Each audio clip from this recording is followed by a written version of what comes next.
નમસ્કાર ખેડૂત મિત્રો, હું ગોહિલ સુમિત આર્યદેવ કેમિકલ્સ વતી આપ સૌનું હાર્દિક સ્વાગત કરું છું. આજે આપણે આવી પહોંચ્યા છીએ કલસાર ગામે, તાલુકો મહુવા, જિલ્લો ભાવનગર, જ્યાં એક પ્રગતિશીલ ખેડૂતને ત્યાં આપણે આવ્યા છીએ, જેમના કપાસની અંદર ખૂબ જ વધારે સફેદ માખી, લીલા ચૂસિયા અને મોલોનો એટેક હતો અને પાંદ એકદમ કુકડાઈ ગયા હતા. તો તેમને આર્યદેવ કેમિકલ્સના ડાયફેનનો છંટકાવ કર્યો છે.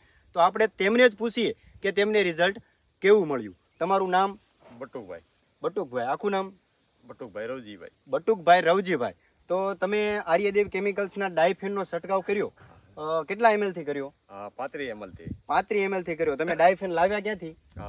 મિલન એગ્રો દામજીભાઈ પાસે. મિલન એગ્રો દામજીભાઈ ત્યાંથી તમે લાયા. તો તમે 35 ml થી છંટકાવ કર્યો, તો તમને રિઝલ્ટ કેવું લાગ્યું? રિઝલ્ટ બહુ સારું લાગ્યું. છંટકાવ કર્યા પછી શું આમ રિઝલ્ટ કે આમ કઈ રીતે કહી શકો કે સારું છે? રિઝલ્ટ બહુ સારું છે. કુણેપ ટૂંકમાં સારી નીકળી છે. છે. અને ચૂસ્યા પ્રકારની જીવાત મરી ગઈ છે. મરી ગઈ છે. આમાં છંટકાવ કર્યો એને કેટલા દિવસ થયા? 8 દિવસ થયા. 8 દિવસ થયા.